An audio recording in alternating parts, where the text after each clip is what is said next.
Hello everyone, आपका स्वागत है प्रिया अफसाना मॉरलिटी चैनल पर।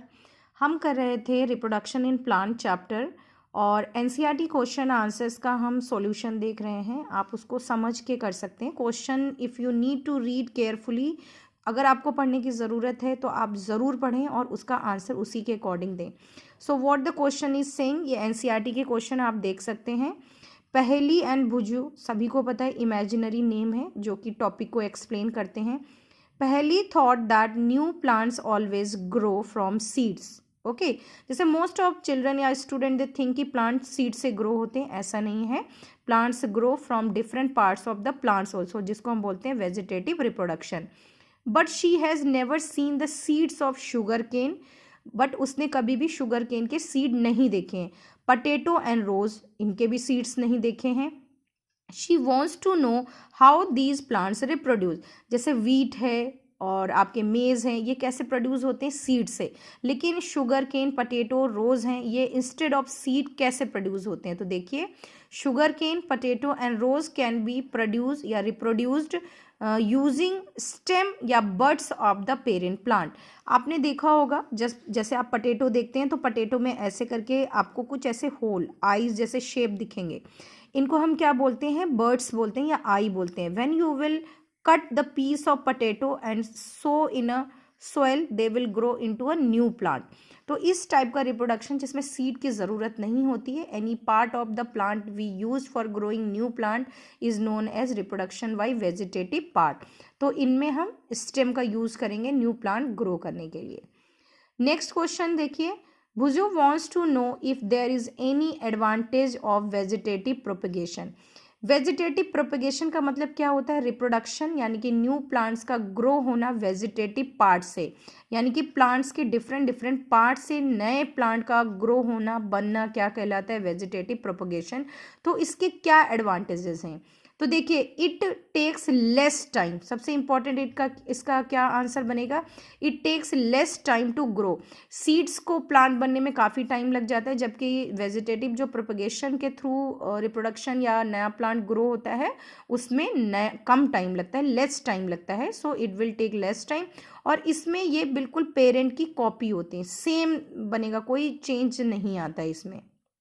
Next, Buju wants to know how the male gamete in the pollen grain reaches the female gamete present in the ovule.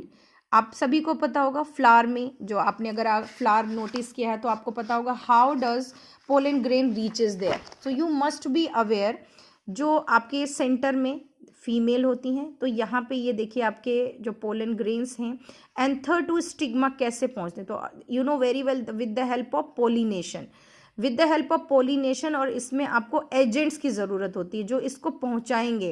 तो air हो सकती है, इंसेक्ट्स हो सकते हैं, एनिमल हो सकते हैं, या could be any other thing. So the reaching of pollen grain from anther to stigma, और यहाँ से जो ये स्टिग्मा है, it allows to enter them pollen grains को, और स्टाइल इसको धीरे से अंदर भेज देती है, और यहाँ पे इनका फर्टिलाइजेशन होता है, यानी कि ओव्यूल में। ठीक है, ओवरी के अंदर ये जो ओव्यूल होते हैं, यह जो बनेंगे, यहाँ पे इनका फर्टिलाइजेशन होता है। Then they will convert into fruit and seed.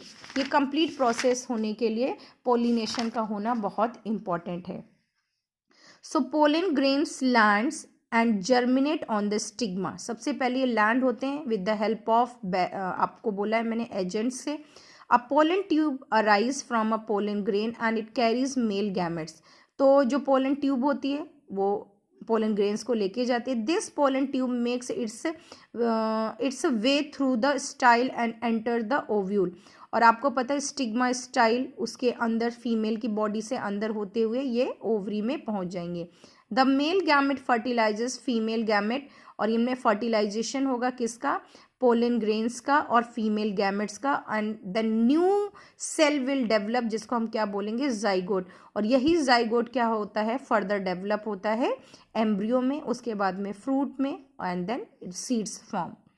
तो इस तरीके से pollen grains reaches to stigma.